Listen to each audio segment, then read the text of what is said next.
वो जंगल बहुत सुंदर था। इस जंगल में तरह तरह के पशु पक्षी रहते थे। पक्षियों में आपस में बहुत प्यार था। फिर एक दिन बुलबुल चिड़िया के पास आती है। चिड़िया बहन, मेरा मन बहुत उदास है। मन कर रहा है कहीं घूमने फिरने को। वैसे भी हम कभी भी इस जंगल के अलावा कहीं नहीं गए। क्यों ना हम झरना देखने जाएं। कल मेरी बहन आई थी दूसरे जंगल से। वो बता रही थी कि उसके जंगल के पक्षी हर महीने कहीं ना कहीं घूमने जाते हैं। प्लीज आप भी हमें लेकर चलो ना। सब पक्षी कहीं घूमने के लिए जाना चाहते हैं। लेकिन बुलबुल, झरना तो बहुत दूर है। पूरे दिन और रात का सफर है। फिर आता है झरना तो फिर क्या हुआ? हम रात दूसरे जंगल में गुजार लेंगे और फिर कल का सारा दिन झरना देखेंगे और फिर वापस लौट आएंगे। मैं ही नहीं, मुझे बाकी पक्षियों ने भेजा है। वो सब जाना चाहते हैं। अगर तुम जिद कर रहे हो तो मैं जाती हूँ कालू के पास। वो मान जाए, क्योंकि जंगल के सारे रास्तों का उसे ही अच्छे से पता है। और फिर रानो चिड़िया कालू कौवे के पास चली जाती है। कालू भैया, अभी अभी बुलबुल आई थी मेरे पास। सब पक्षियों ने मिलकर झरना देखने जाने की सलाह बनाई है। मुझे कह रही थी कि साथ चलो, इसलिए आई हूँ तुम्हारे पास। आप भी चलो, क्योंकि हमें रास्ते का अच्छे से पता नहीं है। रानो चिड़िया, एक तो वो झरना बहुत दूर है और दूसरा वो इलाका बहुत खतरनाक है। मैंने बताया है उन्हें, लेकिन वो मान ही नहीं रहे। सब जिद कर रहे हैं। पिछले साल मेरा जग्गू भी गया था। पता है ना कैसे मुसीबत में फंस गए थे। मैं तो नहीं जाऊंगा। अगर जाना है तो तुम ही जाओ इस पागल काम के लिए उन पागलों के साथ। देख लो प्लीज कालू भैया, मान जाओ। आपके बगैर मजा नहीं आएगा। चिड़िया रानी, एक बार कह दिया सो कह दिया। मैं नहीं जाऊंगा। तुम्हें अगर शौक है तो जाओ। और फिर रानो चिड़िया नाराज होकर वहाँ से चली जाती है। सब पक्षी रानो चिड़िया का बेसब्री से इंतजार कर रहे थे। कालू तो नहीं माना। अब देख लो सब पक्षी, मुझे तो रास्ते का भी अच्छे से नहीं पता। अगर जाना है तो मैं चली जाती हूँ तुम्हारे साथ। जाना है। सब तैयार हो? हम सब तैयार हैं। सफर इकट्ठे करना है। कोई भी पक्षी दूसरे पक्षियों को छोड़कर इधर उधर नहीं जाएगा। भोजन भी इकट्ठे ही करना है। और फिर सब पक्षी चले जाते हैं। उड़ते उड़ते वो दूर निकल जाते हैं और वो अपनी उड़ान जारी रखते हैं। ऐसे ही शाम हो जाती है और वो सब पक्षी एक घने पेड़ पर बैठ जाते हैं। अब सब पक्षी अपना अपना भोजन कर लें।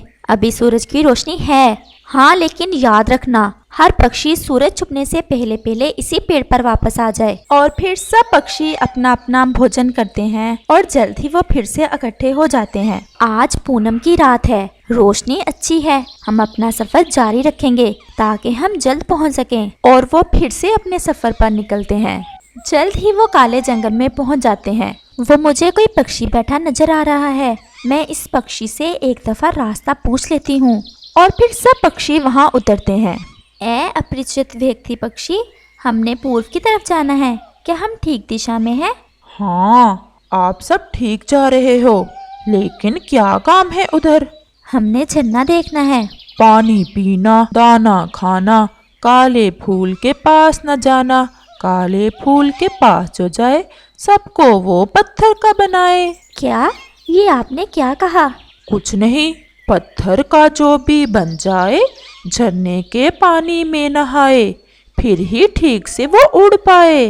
और फिर ऐसा कहते हुए वो अपरिचित व्यक्ति पक्षी वहाँ से गायब हो जाता है। ये पक्षी कहाँ गया? अभी तो यही था और कितनी अजीब अजीब बातें कर रहा था। मेरे तो कुछ समझ में नहीं आई इसकी बातें। और फिर वो सब फिर से उड़ जाते हैं। जल्द ही वो सब पहाड़ों के पार पहुँच जाते हैं। सुबह बहुत रोशन थी। सब पक्षी थके हुए थे। वो झरने से ठंडा पानी पीते हैं और वहाँ पर बहुत सारे फल थे। वो सब खाते हैं और आराम करते हैं। वो सब बहुत एंजॉय करते हैं। बुलबुल, तुम ठीक ही कह रही थी।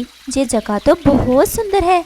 मुझे बहुत अच्छी लगी है। अब तो हम सब हर महीने ही आया करेंगे। और फिर सब पक्षी रंग बिरंगी तितलियों से खेलने लग जाते हैं। बुलबुल खेलते खेलते काले फूल के पास जाती है। ये फूल कैसे रंग का है, लेकिन सुंदर दिख रहा है। वो उसके पास बैठ जाती है और फिर न जाने क्यों इसका मन करता है इसकी एक पंखड़ी तोड़ने को। वो इस काले फूल की एक पंखड़ी जैसे ही तोड़ती है, वहाँ सबके सब पक्षी पत्थर के हो जाते हैं। शायद ये कोई जादुई फूल था। और ये वो फूल था जिसके बारे में इस अपरिचित व्यक्ति पक्षी ने संकेत दिया था। लेकिन ये पक्षी इस अपरिचित व्यक्ति पक्षी की बात समझ ही नहीं पाए। गौरी, 2 दिन हो गए पक्षियों को गए हुए, अभी तक लौट कर नहीं आए। गए हुए? कहाँ गए हैं पक्षी? झरना देखने। तो तुमने मुझे क्यों नहीं बताया? अब तक तो मैंने सबके घोंसलों की सफाई कर देनी थी। इसलिए तो नहीं बताया था, मैं बहुत परेशान हूँ। खैर हो, अब तक तो लौट आना चाहिए था सब पक्षियों को। तुम घर में ही रहना, अपनी माँ की तरफ ना चली जाना, मैं जाता हूँ उनके पीछे। नहीं, मैं तुम्हें अकेले नहीं जाने दूंगी, मैं भी चलती हूँ तुम्हारे साथ। मुझे रास्ते में अस्वीकृत ना करना, ऐसा ना हो कि मुझे सारे रास्ते में तुम्हारी ही सेवा करनी पड़े। नहीं, मैं जरा भी तंग नहीं करूंगी। और फिर ऐसे कालू कौवा और गोरी कव्वी पक्षियों के पीछे चले जाते हैं। कालू कौवा और गोरी कव्वी सारा दिन उड़ते हैं। कालू, मुझ पर ज्यादा गुस्सा ना होना, लेकिन अब थोड़ा आराम तो बनता है। सुबह से उड़ रहे हैं, थोड़ा सा रुक जाओ, बस थोड़ी ही देर। और फिर ऐसे वो थोड़ा आराम करने के लिए एक पेड़ पर बैठ जाते हैं। अब हमें चलना चाहिए, सारी रात उड़ने के बाद ही हम झरने तक पहुँच सकेंगे। और फिर वो दोनों वहाँ से उड़ जाते हैं। उड़ते उड़ते वो काले जंगल में पहुँच जाते हैं। रात की आखिरी घड़ी थी।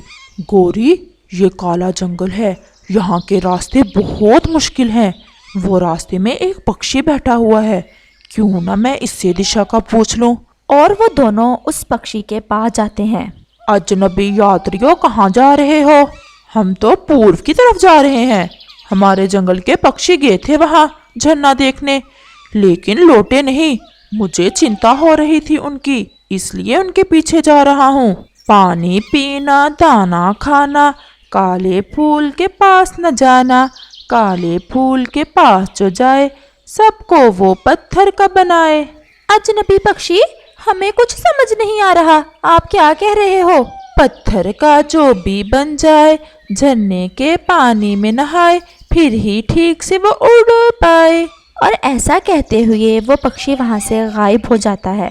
अजीब सा पक्षी था, पता नहीं कहाँ गया और बातें कैसे डरावनी कर रहा था। कालू, चलो अब। और फिर वो वहाँ से उड़ जाते हैं। सुबह होने के साथ ही वो झरने पर पहुँच जाते हैं।